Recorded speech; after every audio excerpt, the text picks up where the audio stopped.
Hello, everyone. Welcome to Voice of the Wild, a podcast initiative by Naturalist Foundation. This is the second season, episode 10 of the podcast. With this podcast, we bring you closer to the world of wildlife conservation, scientific research, and government environmental policy. I am Debolina, your host for today. Today's podcast is a little different and interesting. I'll be interviewing a special guest, Sagar Sarang sir.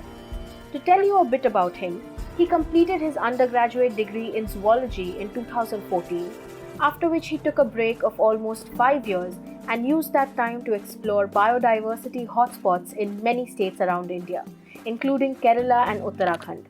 His main aim was to observe various species of butterflies in the field by documenting and capturing their beauty through the years.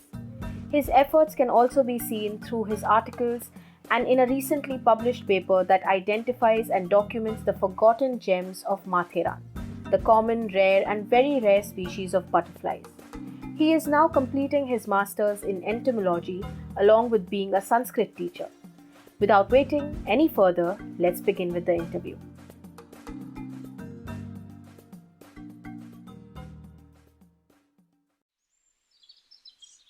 Hello and a warm welcome to you. Thank you. Okay, so I'd like to ask you that how did your interest begin in insects and butterflies, and how did that interest make you go a further mile ahead to Matheran in order to collect so much data about the common and also rarely observed butterfly species that maybe nobody has seen there? It all started during my college days when I was in my bachelor's day in 2011-12 that time. And initially it was like a hobby of photography. Going into the forest and taking photos of different things over there. And later on I realized that I have a specific interest in butterflies. So I started keeping in mind that whenever I will be going to the forest, my first intention will be taking photos of butterflies. Okay. And so from there, the journey with butterflies eventually started. So that was the initial stage.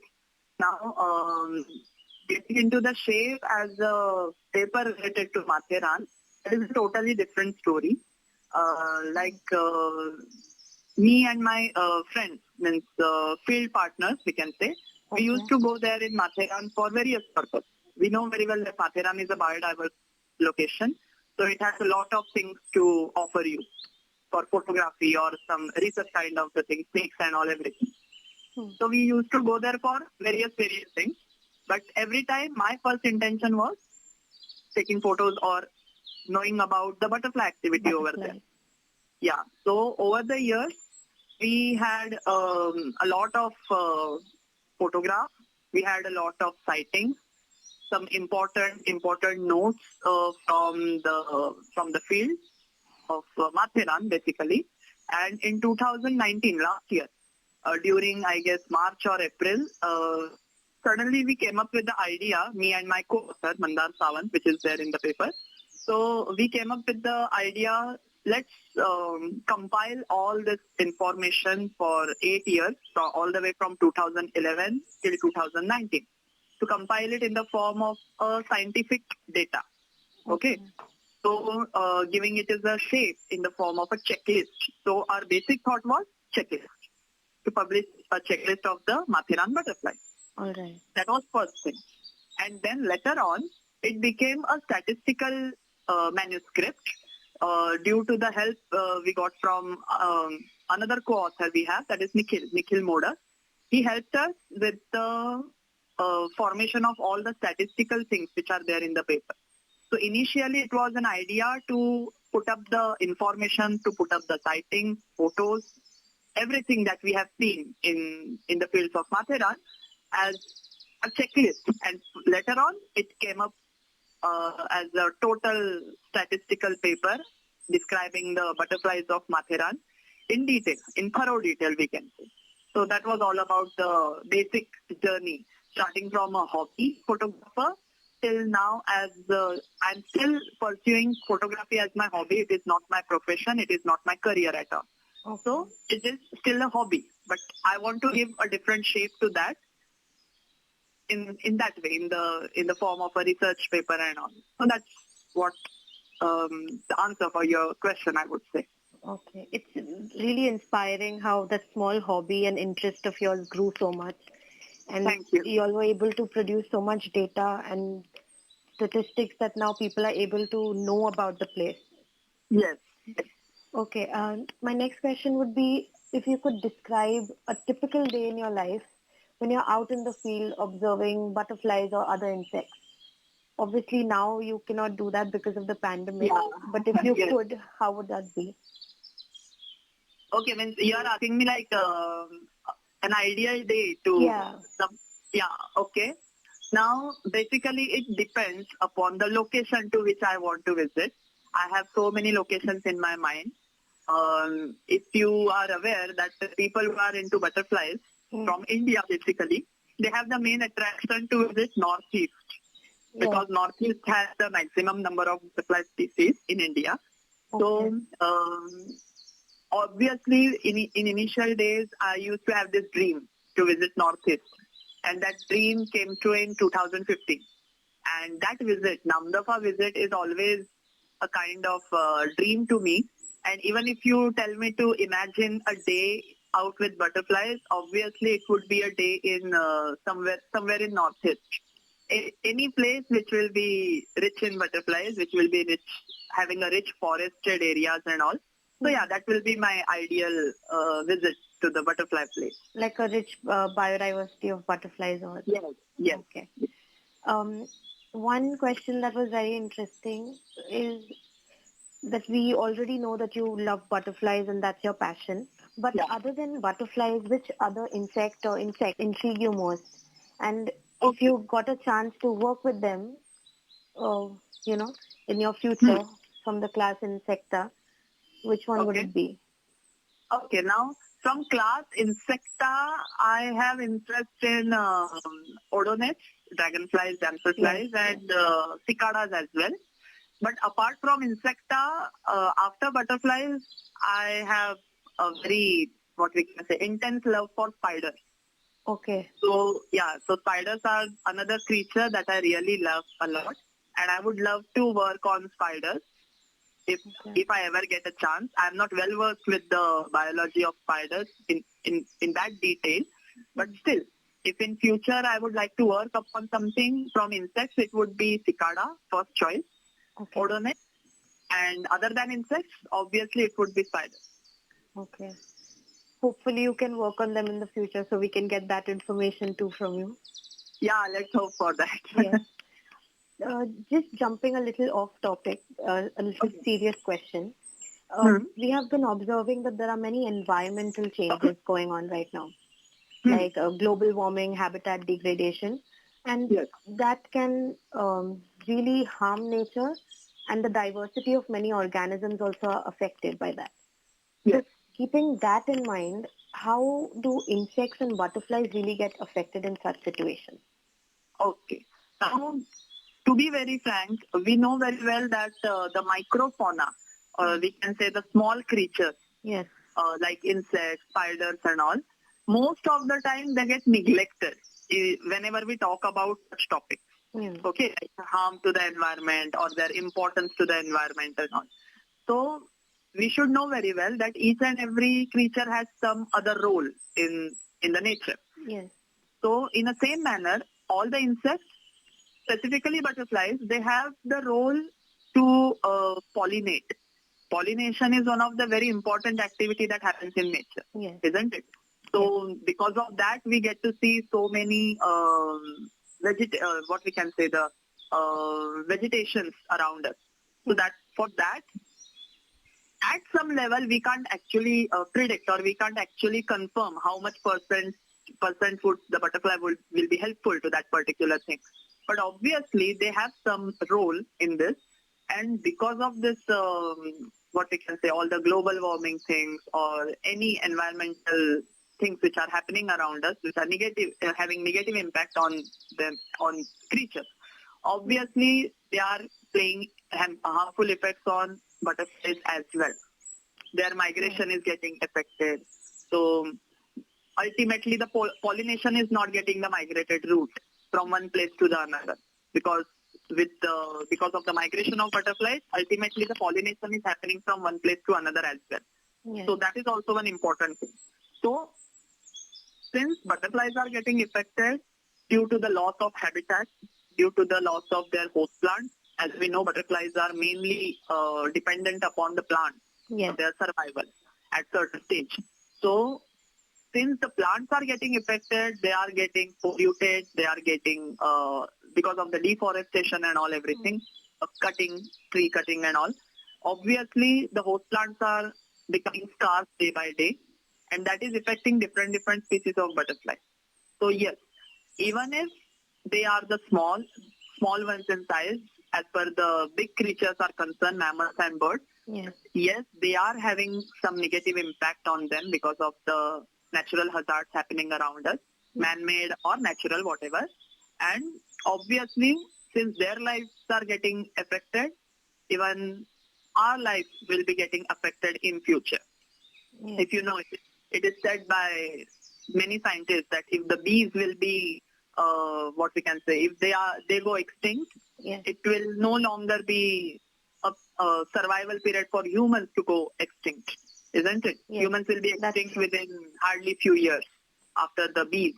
So that's what we should be concerned about, that even these creatures are very important.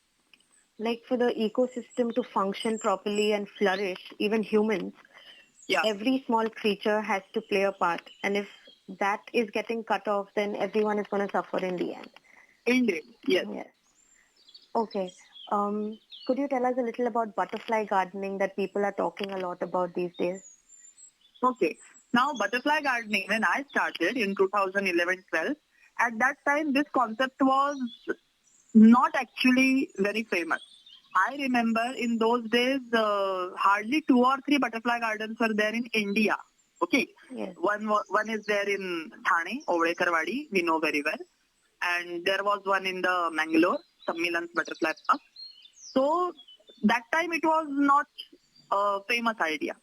I am observing for last 3-4 years, I guess from 2016-17, this idea has got some commercial kind of structure, that many of the, what we can say, organizations, NGOs, they are participating in this kind of the work.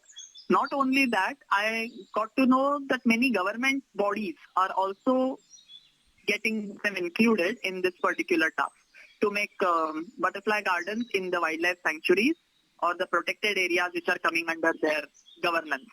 So that is also happening. Now, to be very frank, butterfly gardening is not at all a bad idea.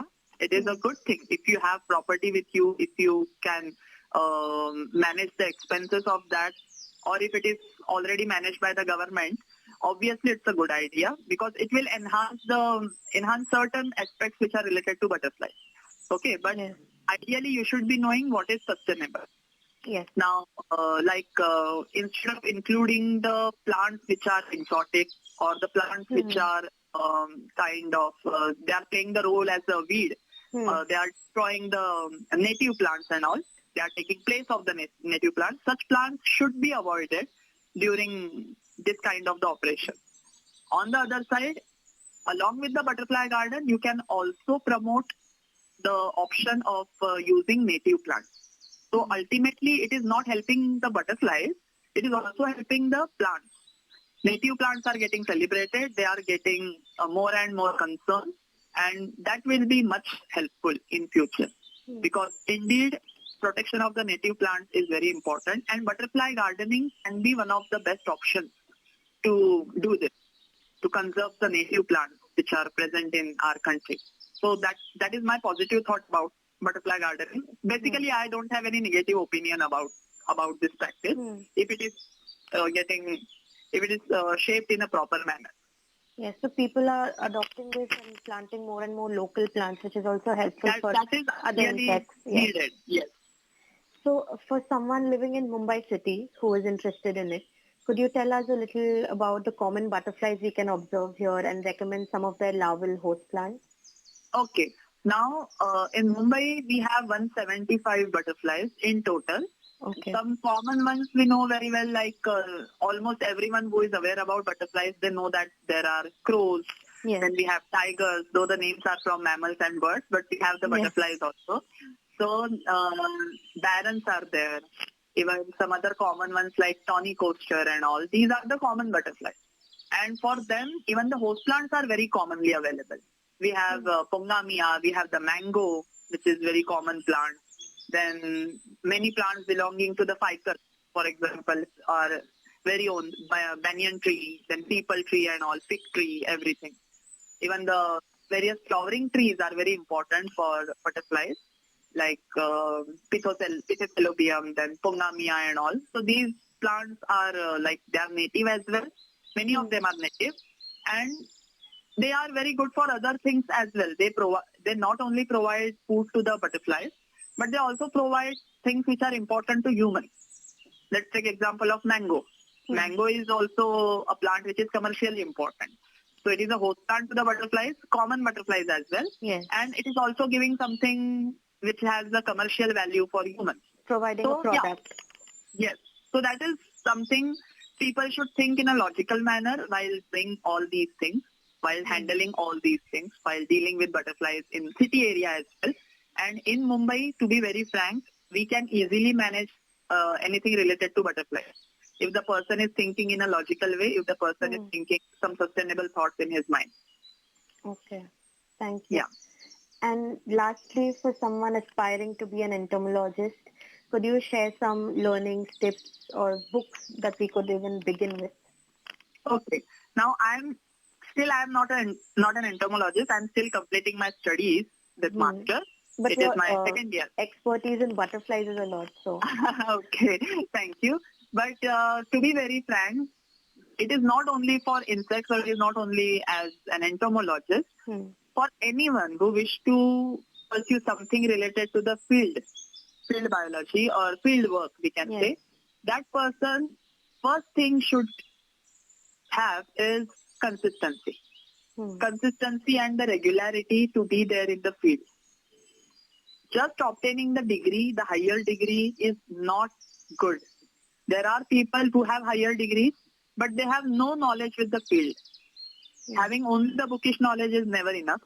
As per the biology subject is concerned, not only single branch of biology, all the branches of biology require some or other kind of the practical work as well.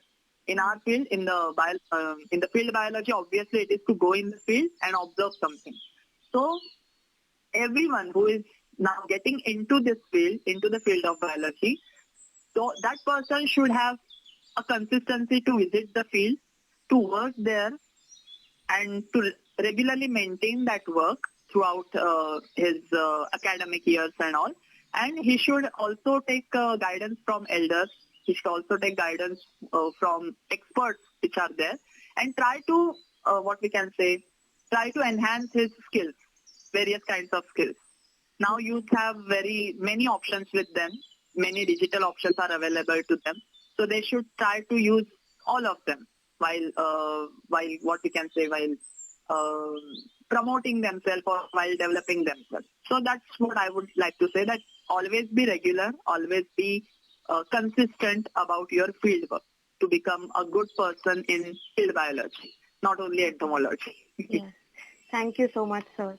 Like, I'll personally also take your advice, because even I'm looking forward to working in the field. So. Oh, nice. That will be great. Yes. Thank you so much, sir, for doing this interview. Thank you for giving us your time. Thanks a lot. Yes. Thanks a lot. I hope you all enjoyed the podcast. Please like, share, and subscribe to stay updated. Do support us on Patreon so that we can produce more informative content for y'all and show appreciation towards our young group working hard to provide content. Link is mentioned in the description. Thank you and see you next time.